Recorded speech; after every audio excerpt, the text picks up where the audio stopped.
إن الحمد لله نحمده ونستعينه ونستغفره ونعوذ بالله من شرور أنفسنا ومن سيئات أعمالنا من يهده الله فلا مضل له ومن يضلله فلا هادي له وأشهد أن لا إله إلا الله وحده لا شريك له وأشهد أن محمدًا عبده ورسوله فأعوذ بالله من الشيطان الرجيم بسم الله الرحمن الرحيم يا أيها الذين آمنوا اتقوا الله حق تقاته ولا تموتن إلا وأنتم مسلمون يا أيها الناس اتقوا ربكم الذي خلقكم من نفس واحدة وخلق منها زوجها وبث منهما رجالا كثيرا ونساء واتقوا الله الذي تساءلون به والأرحام إن الله كان عليكم رقيبا يا أيها الذين آمنوا اتقوا الله وقولوا قولا سديدا يصلح لكم أعمالكم ويغفر لكم ذنوبكم ومن يطع الله ورسوله فقد فاز فوزا عظيما أما بعد فإن أحسن الكلام كلام الله وخير الهدى هدي محمد صلى الله عليه وسلم وشر الأمور محدثاتها وكل محدثة بدعة وكل بدعة ضلالة وكل ضلالة في النار قال الله تبارك وتعالى في القرآن المجيد والفرقان الحميد فأعوذ بالله من الشيطان الرجيم بسم الله الرحمن الرحيم ومن يشاقق الرسول من بعد ما تبين له الهدى ويتبع غير سبيل المؤمنين نوله ما تولى ونصله جہنم وساءت مصیرا۔ محترم سامعین کرام و معزز حاضرین جمعہ، آیت کے مناسبت کے لحاظ سے آج ہمارا موضوع خطابت ہے سلفی منہج کے ماننے والے کے اسماء، ان کے نام کیا کیا ہیں۔ پچھلے ہفتے یہ بات آئی تھی آپ کے سامنے کہ منہج سلف کو ماننے کے دلائل کیا ہیں۔ اس سے پہلے بات آپ کے سامنے آ چکی ہے۔ اب آئیے انشاءاللہ آج ہم دیکھتے ہیں کہ جو لوگ سلفی منہج کو مانتے ہیں یا جو لوگ اہل حق ہیں، جن کو اہل حق کہا جاتا ہے، ان کے نام کیا کیا ہیں، تاکہ جب بھی آپ کے سامنے یہ نام آ جائے یا نام سنیں کسی کی تقریر میں یا کسی کتاب میں آپ پڑھیں آپ، تو اسے یہ سمجھیں کہ یہ اہل حق ہیں، یہ اہل حق کی جماعت ہے۔ اسے یہ فرقہ بندی نہ سمجھیں کہ یہ نام اتنے سارے کہاں سے آ گئے ہیں، یہ فرقہ بندی کر رہے ہیں کیا۔ تو جب بھی نام آپ کے سامنے وہ بیان کیا جائے یا آپ پڑھیں آپ، تو سمجھیں کہ یہ اہل حق کے اسماء ہیں، یہ اہل حق کے نام ہیں۔ آئیے ذرا ہم اس کی وضاحت کرتے ہیں کہ منہج سلف کے ماننے والے کے اسماء کیا ہیں، اس کے نام کیا ہیں۔ میں اپنی اس بات کو شروع کرتا ہوں ایک سوال سے۔ سوال یہ ہے کہ آج کے زمانے میں اپنے آپ کو اہل حدیث یا سلفی ظاہر کرنا، بتانا، خصوصاً دعوتی میدان میں کہ ہم اہل حق ہیں، ہم سلفی ہیں، ہم اہل حدیث ہیں، کیا ایسا کرنا، اپنے آپ کو یہ نام واضح کرنا، ظاہر کرنا آج کے زمانے میں، خصوصاً آج کے دور میں، کیا یہ فرقہ بندی ہے؟ فرقہ بندی ہے؟ تو اس کا جواب یہ ہے کہ نہیں۔ آج کے زمانے میں خصوصاً دعوتی میدان میں جو لوگ دعوت دیتے ہیں، لوگوں کو اسلام کی طرف بلاتے ہیں، خصوصاً دعوتی دین میں اپنے منہج کو ظاہر کرنا، اپنے نام کو ظاہر کرنا کہ ہم اہل الحدیث ہیں، ہم سلفی ہیں، یہ غلط نہیں ہے، یہ فرقہ بندی نہیں ہے۔ اس لیے کہ فرقہ بندی اس لیے نہیں ہے کہ فرقہ بندی اس وقت کہلائے گی جب ہم اصل جماعت صحابہ کی جماعت کو چھوڑ کر اپنی نسبت کسی اور شخصیات کی طرف کر لیں گے، ہم جماعت سے جدا ہو جائیں گے، صحابہ کی جماعت کو چھوڑ دیں گے، اس سے الگ ہو جائیں گے، اس سے جدا ہو جائیں گے، تب جا کر یہ فرقہ بندی کہلائے گی۔ جیسے خوارج، شیعہ، قدریہ، جبریہ، مرجیہ، جہمیہ، ان سب جماعت نے اصل جماعت صحابہ کرام کی جماعت کو چھوڑ دیا، اس لیے یہ فرقے کہلائے، اور اسی کی فرقہ بندی کہا جاتا ہے کہ اصل جماعت کو چھوڑ دیا جائے، صحابہ کی جماعت کو چھوڑ کر اپنی نسبت کہیں اور کر لیں، ہم ملا لیں، تب اس وقت فرقہ بندی کہلائے گی۔ ورنہ اگر ہم صحابہ کی جماعت کو اپنا کر اپنی نسبت قرآن و حدیث کی طرف کریں تو یہ فرقہ بندی نہیں ہے بلکہ عین اسلام ہے۔ جس طرح اپنے آپ کو مومن کہنا، مسلمان کہنا، موحد کہنا یہ فرقہ بندی نہیں ہے، یہ غلط نہیں ہے بلکہ عین اسلام ہے، تو اسی طریقے سے اپنے آپ کو اہل حدیث کہنا، سلفی کہنا یہ فرقہ بندی نہیں ہے، یہ عین اسلام ہے۔ اور آج کے زمانے میں اس کی ضرورت ہے کہ ہم اپنے منہج کو، اپنی جماعت کو ظاہر کریں، اور آج کے موجودہ حالات میں اپنی جماعت کو، اہل حدیث کو ظاہر کرنا اس لیے بھی ضروری ہے کہ آپ دیکھ لیں اسلام کے اندر بہت ساری جماعتیں ایسی ہیں جو گمراہ ہیں، خوارج ہیں، شیعہ ہیں، قدریہ ہیں، جبریہ ہیں، مرجیہ ہیں، جہمیہ ہیں۔ تو اب اس کی تمیز کے لیے، اس سے الگ ہونے کے لیے اپنے آپ کو کیا کہنا چاہیے؟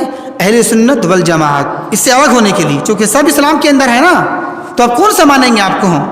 تو اب اس سے الگ ہونے کے لیے، اپنا تعارف کے لیے، اپنا پہچان کے لیے کیا بولنا ہے آپ کو؟ اہل سنت والجماعت۔ تو اب چونکہ اہل سنت والجماعت کے اندر بھی بہت ساری بدعتی فرقے آ گئے ہیں، حنفی، شافعی، مالکی، حنبلی اس کے اندر بھی ہیں، تو اب اس جماعت سے اپنے آپ کو الگ کرنے کے لیے، اپنی تمیز کے لیے، اپنی پہچان کے لیے سلفی کہنا چاہیے اور اپنے آپ کو اہل حدیث کہنا چاہیے، ضروری ہے۔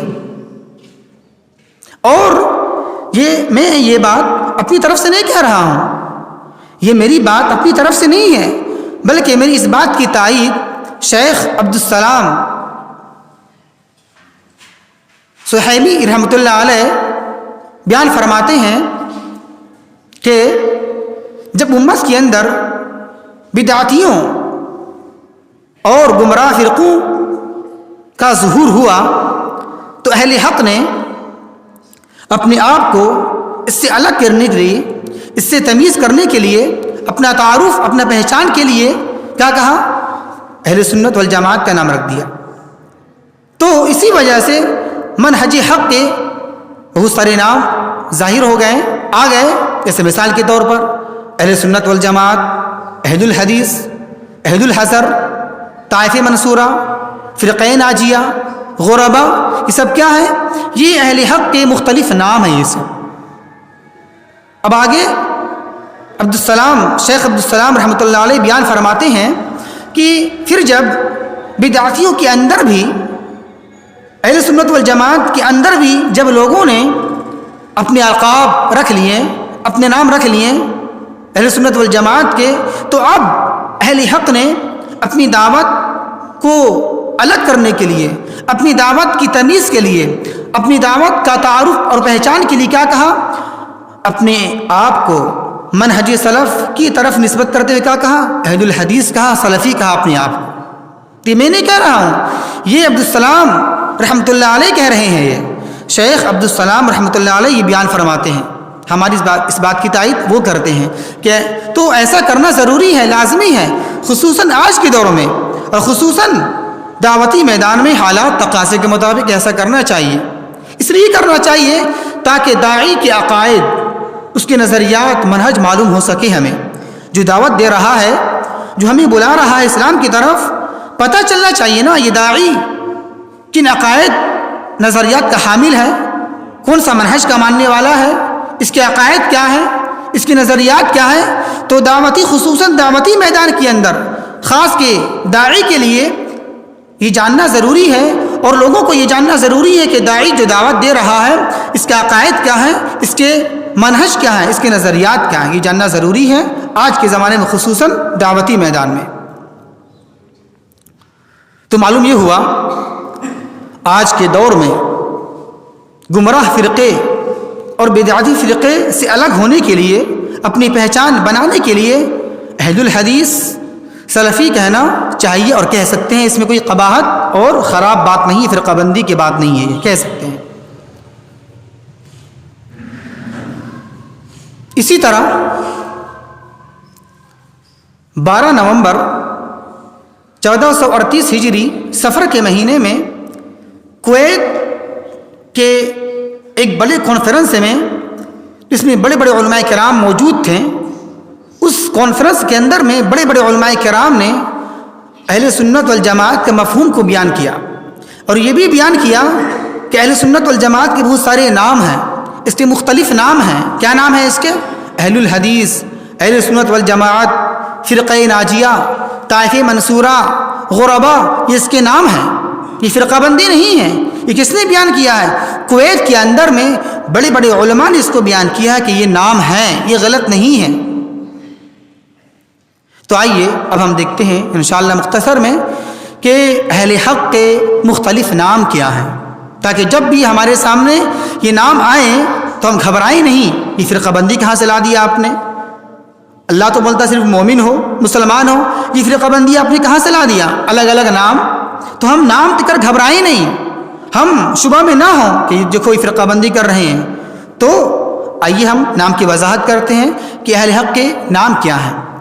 پہلا نام اہل سنت والجماعت۔ کیا ہے؟ اہل حق کا پہلا نام کیا ہے؟ اہل سنت والجماعت۔ اس میں دو ورڈ ہے، دو لفظ ہے۔ کیا ہے؟ ایک سنت اور ایک جماعت۔ سنت یہ حدیث کا ہم معنی ہے، حدیث کا مترادف ہے۔ سنت کا معنی ہوتا ہے نبی کا طریقہ، اور حدیث کا معنی ہوتا ہے نبی کی بات۔ یہ دونوں معنی ہم معنی ہے، دونوں ایک ہی ہے۔ حدیث بولیے، سنت بولیے، دونوں ایک ہی ہے، دونوں میں فرق نہیں ہے۔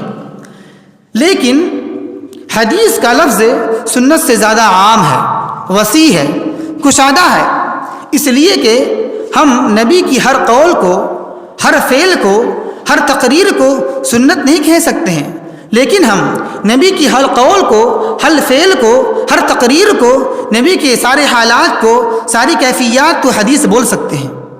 نبی کے ساری حالات کو، ساری کیفیات کو ہم حدیث کے لفظ میں شامل کر سکتے ہیں۔ تو معلوم یہ ہوا حدیث کا لفظ سنت سے زیادہ عام ہے، وسیع ہے، کشادہ ہے۔ اور حدیث کی 3 قسمیں ہیں، حدیث قولی، حدیث فعلی، حدیث تقریری۔ وضاحت انشاءاللہ بعد میں کی جائے گی، وقت چکے ہیں نہیں۔ کیا ہے حدیث کی 3 قسمیں؟ کیا ہے؟ حدیث قولی، حدیث فعلی، حدیث تقریری۔ سنت کی بھی یہی 3 قسمیں ہیں۔ تو یہ ہے حدیث اور سنت کا معنی مفہوم۔ اس کے بعد کیا ہے؟ دوسرا لفظ کیا ہے سنت کے بعد؟ جماعت۔ جماعت کا معنی کیا ہوتا ہے؟ صحابہ کرام کی جماعت۔ اس سے مراد کون ہے؟ صحابہ کی جماعت، یعنی سارے صحابہ جس چیز پر جم گئے، حق پر قائم ہو گئے، وہ جماعت ہے۔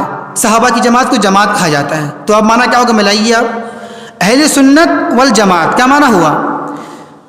نبی کے ماننے والے اور صحابہ کرام کے ماننے والے۔ اہل معنی ہوتا ہے وہ اہل کا معنی ہوتا ہے ماننے والا، والا، اہل معنی والا۔ تو اب کیا ہو گیا؟ اہل سنت والجماعت، نبی کے طریقے اور صحابہ کے طریقے کو ماننے والے کو کیا بلایا جاتا ہے؟ اہل سنت والجماعت۔ یہ ہے پہلا نام اہل حق کا، کیا ہے؟ اہل سنت والجماعت۔ اسی طرح اور یہ نام کوئی نیا نہیں ہے، یہ نام صحابہ کرام سے چلا آ رہا ہے۔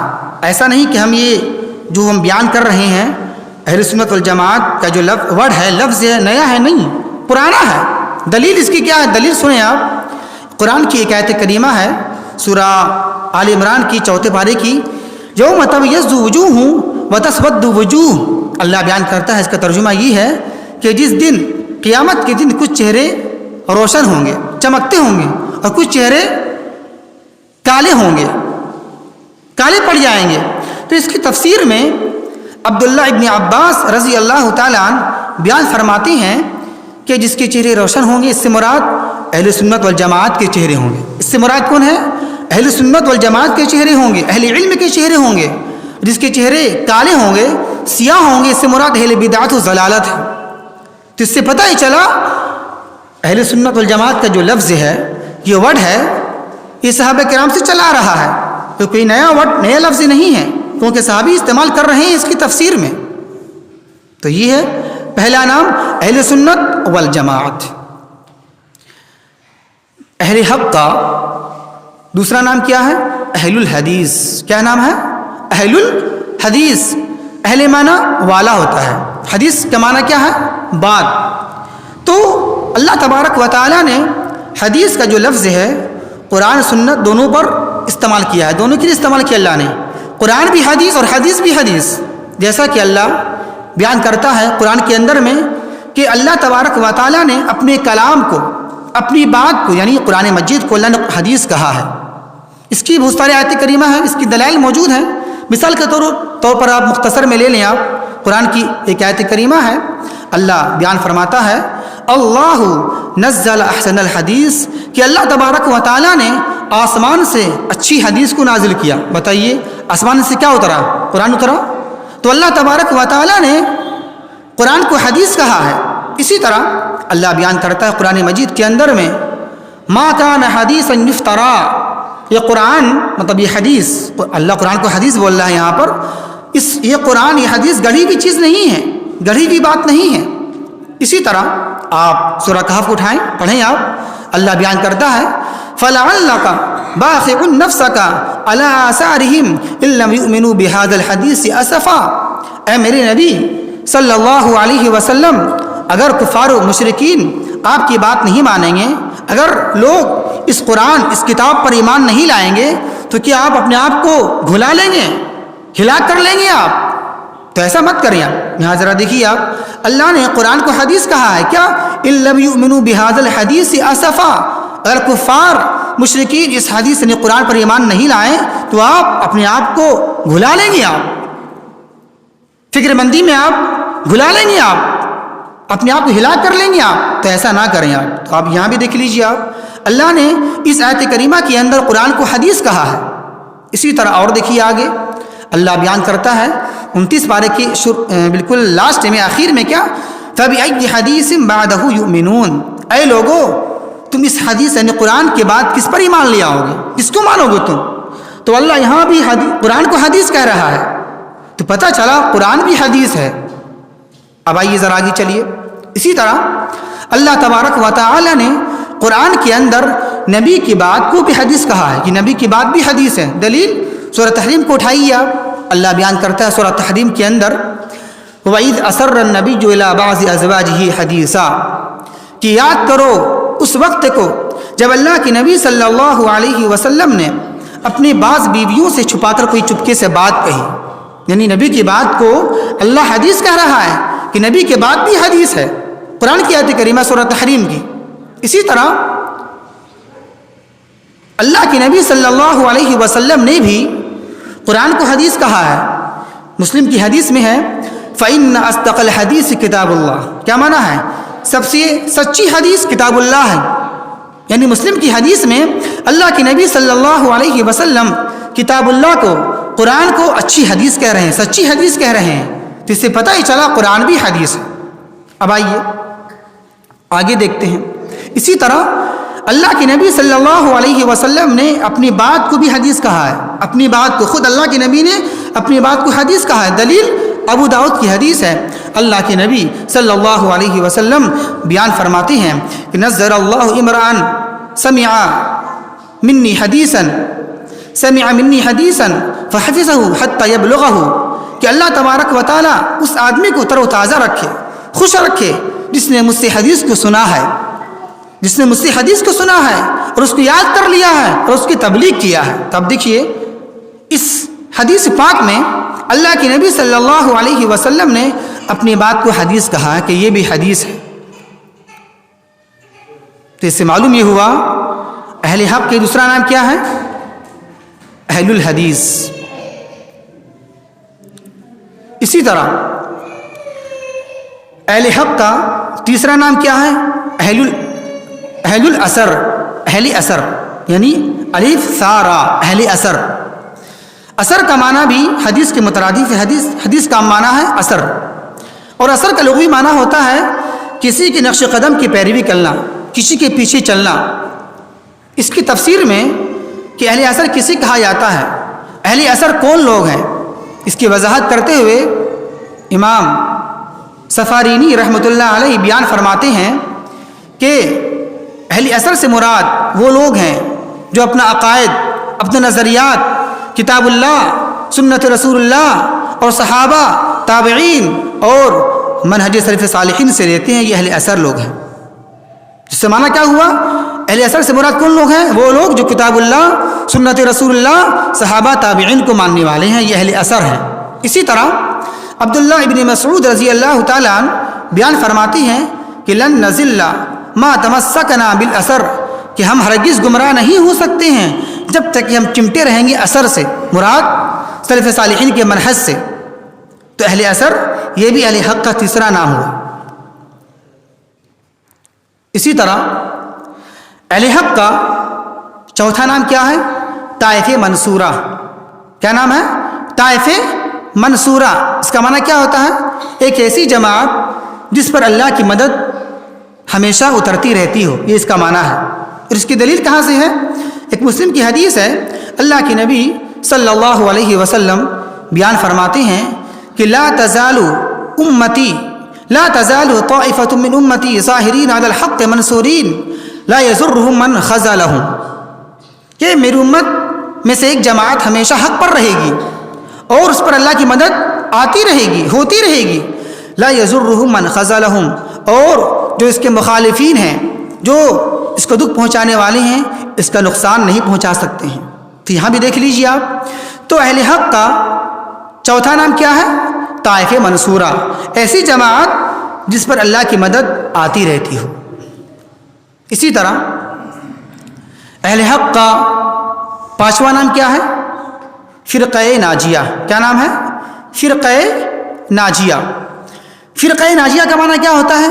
ایک ایسا فرقہ، ایک ایسی جماعت جو ناجیہ، جو نجات پانے والی ہے، جو کامیاب ہونے والی ہے. اس کی دلیل ترمذی کتاب الایمان کی حدیث ہے. اللہ کے نبی صلی اللہ علیہ وسلم بیان فرماتے ہیں کہ میری امت 73 فرقوں میں بڑھ جائے گی، کلھا فی النار، سب کے سب جہنم میں جائے گی، الا واحدہ، سوائے ایک کے. قیلا من یا رسول اللہ، کہا گیا، آپ سے پوچھا گیا اے اللہ کے رسول صلی اللہ علیہ وسلم، اس فرقوں میں سے کون سا ایسا فرقہ ہے جو جنت میں جانے والا ہوگا؟ دیکھیں فرقہ سب ہے. اللہ کے نبی نے وضاحت کیا کہ سب فرقے ہیں، 73 فرقوں ہوں گے، 73 میں سے ایک فرقہ کہاں جائے گا؟ جنت میں جانے والا ہوگا. وہ کون؟ نشانی کیا ہے؟ ما انا علیہ اليوم واصحابی، جس پر آج میں ہوں اور میرے صحابہ ہیں. تو اس سے پتہ ہی چلا ایک فرقہ ایسا ہوگا، ایک جماعت ایسی ہوگی جو جنت میں جانے والی ہوگی. 72 کہاں ہے؟ جہنمی، اور ایک فرقہ کہاں ہے؟ جنت میں جانے والی ہوگی. اس کی پہچان جو اللہ کے نبی کو ماننے والے ہوں گے اور جو صحابہ کرام کو ماننے والے ہوں گے. تو یہ ہے اس کی دلیل. اس کا معنی کیا ہے؟ فرقہ ناجیہ، ایک ایسی جماعت، ایسا فرقہ جو نجات ہونے والی ہے، جو کامیاب ہونے والی ہے. یہ ہے پانچواں نام اہل حق کا. چھٹا نام کیا ہے اہل حق کا؟ غربا. غین، را، با، الف اور حمزہ. غربا. غربا کا معنی تو اجنبی لوگ، اجنبی لوگ. اس کی دلیل کہاں سے ملتی ہے؟ ایک مسلم کی حدیث ہے. اللہ کے نبی صلی اللہ علیہ وسلم بیان فرماتے ہیں کہ بدأ الاسلام غریبا وسيعود كما بدأ غریبا فطوبى للغرباء، کہ اسلام کی ابتدا اجنبیت سے ہوئی ہے. یعنی جب اسلام شروع ہوا تھا، لوگ اس کو اجنبی محسوس کر رہے تھے. یہ اجنبی اسلام کہاں سے آ گیا؟ یہ دعوتی دین کہاں سے آ گیا؟ تو لوگ شروع کفار، مشرکین، منافقین اس اسلام کو، اس دین رحمت کو سمجھ رہے تھے کیا کہ اجنبی ہے، انوکھا ہے، نیاپن ہے۔ تو اللہ کے نبی صلی اللہ علیہ وسلم بیان فرماتی ہیں کہ اسلام کی شروعات اجنبیت سے ہوئی ہے اور اس کی پرورش اسی کے اندر ہوئی ہے، پھر آخر کار یہ اجنبی بن جائے گا، یہ اجنبی ہو جائے گا۔ لوگ اس سے سمجھیں گے، لوگ یہ دین کہاں سے لا رہا ہے، یہ قرآن کی آیت پیش کر رہا ہے، حدیثیں لا رہا ہے، لوگ اس کو اجنبی سمجھیں گے آخری وقت میں، آخری زمانے میں۔ آگے اللہ کے نبی صلی اللہ علیہ وسلم بیان فرماتی ہیں فَطُوبَى لِلْغُرَبَاء، تو سن لو، غرباء کے لیے، اجنبی لوگوں کے لیے، جو لوگ اسلام سے چمٹے رہیں گے، جو لوگ اسی پر عمل کرتے رہیں گے، اس کے لیے خوشخبری ہے، توبہ ہے۔ اس کی تشریح میں، اس حدیث کی تشریح میں امام اجری رحمۃ اللہ علیہ بیان فرماتے ہیں کہ گمراہ بدعتوں کی وجہ سے، بدعتیوں گمراہ جو لوگ فرقے اسلام کے اندر آئے ہیں، بدعتی فرقے، گمراہ فرقے، اس کی وجہ سے اسلام کے اندر عمل پیرا کرنے والے لوگ کم ہو جائیں گے، لوگ پھر جائیں گے اسلام سے۔ کیوں؟ فرقہ بندی کی وجہ سے، گمراہ فرقے کی وجہ سے لوگ آخری وقت میں کیا ہوں گے؟ لوگ اسلام سے پھر جائیں گے، اسلام سے ہٹ جائیں گے لوگ۔ لیکن آخری وقت میں کیا ہوگا؟ اسلام پر عمل کرنے والے لوگ، اہل حق، اجنبی لوگ خال ہی رہ جائیں گے، کم ہی لوگ رہ جائیں گے۔ اب آگے بیان کرتے ہیں امام اجری رحمۃ اللہ علیہ اس کی تفسیر میں اور اس کی تشریح میں کہ وہی وہ لوگ ہیں جو کامیاب ہونے والی جماعت ہے، کامیاب ہونے والی فرقہ ہے۔ تو خلاصہ کلام یہ ہے، شیخ یہ کہنا چاہ رہے ہیں کہ طوبیٰ للغرباء، غرباء سے مراد یہاں کون ہے؟ فرقہ ناجیہ ہے، نجات یافتہ جماعت ہے، فرقہ ناجیہ ہے، کامیاب ہونے والی جماعت ہے۔ تو معلوم یہ ہوا یہ ہیں 6 اسماء، 6 نام، باقی اور بھی ہیں لیکن جو بالکل نام واضح ہیں، کلیئر ہیں، جو آئے ہیں قرآن میں، حدیث میں، یہ 6 نام ہیں۔ کیا ہیں؟ اہل سنت والجماعت، اہل الحدیث، اہل الاثر، طائف منصورہ، فرقہ ناجیہ، غرباء، اور بھی اس کے نام ہیں لیکن بالکل ہیڈنگ والے نام دکھنے والے نام یہ سب ہیں۔ تو جب بھی یہ نام آپ کے سامنے آئیں یا بیان کیے جائیں یا کہیں بھی آپ پڑھیں تو گھبرائیں نہیں، یہ فرقہ بندی کہاں سے آ گیا، یہ نئی جماعت کہاں سے آ گئی، تو اس سے گھبرانا نہیں چاہیے۔ اور آج کے زمانے میں سمجھتے ہیں ہم، آج کے زمانے میں خصوصاً دعوتی میدان کے اندر میں جو لوگ دعوت دے رہے ہوں، لوگوں کو بلاتے ہوں اسلام کی طرف، قرآن و حدیث کی طرف، تو اپنے منہج کو واضح کرنا چاہیے کہ ہم اہل الحدیث ہیں، یعنی کہ لان تان نہیں کرنا ہے یہ اہل حدیث ہیں تو ایسا ہے، نہیں، بلکہ اپنے منہج کو ظاہر کرنا ہے۔ آپ کا منہج کیا ہے، آپ کی جماعت کی، کیونکہ اسلام کے اندر بہت سارے فرقے ہو چکے ہیں نا، سب کا دعویٰ ہے کہ ہم ماننے والے ہیں، ہم مسلمان ہیں، ہم قرآن و حدیث کو ماننے والے، سب کا دعویٰ ہے یہ۔ آج کوئی بھی فرقہ یہ نہیں کہے گا کہ ہم اسلام کو نہیں مانتے ہیں، ہم قرآن کو حدیث کو نہیں مانتے ہیں، سب یہ کہے گا، لیکن پتہ کہاں سے چلے گا کہ اہل حق کون ہے، اس کا منہج غلط ہے صحیح ہے؟ نام سے، نام اور عقائد سے آپ پتہ کر لیں گے آپ۔ تو اس لیے لوگوں کو یہ ضروری ہے جب بھی کسی داعی سے کوئی علم دین لے، کسی کا درس سنیں، کسی کا خطبہ سنیں، تو اس کا منہج جانیں، اس کا منہج کیا ہے، اس کا عقیدہ نظریات کیا ہے۔ جب تک کہ ہم کسی عالم، کسی داعی، کسی مدرس کے عقائد کو، اس کے منہج کو، اس کے راستے کو جانیں گے نہیں ہم، اور علم یوں ہی لے لیں گے ہم، تو اس میں نقصان ہو سکتا ہے اس کا عقیدہ اچھا نہ ہو، وہ اہل حق کے نام پر گمراہی پھیلا رہا ہو، تو ایسا نہیں۔ کبھی بھی داعی کو جب سنیں کسی کے بات کو، کسی عالم کی بات کو، تو اس کے منہج کو سمجھیں، اس کا منہج کیا ہے یا اس کے طریقے کیا ہیں، اس کے راستے کیا ہیں۔ تو خلاصہ کلام یہ معلوم ہوا یہ اہل حق کے 6 نام ہیں، یہ فرقہ بندی والے نام نہیں ہیں، بلکہ یہ نام قرآن و سنت سے نکلے ہوئے ہیں، ماخوذ ہیں، تو آدمی اس کو غلط نہ سمجھے۔ اللہ سے دعا ہے کہ اللہ تبارک و تعالی ہمیں صحیح سمجھ کے توفیق عطا فرمائے۔ وما توفیقی الا باللہ، انہ تعالی جواد کریم ملک بر رؤوف رحیم۔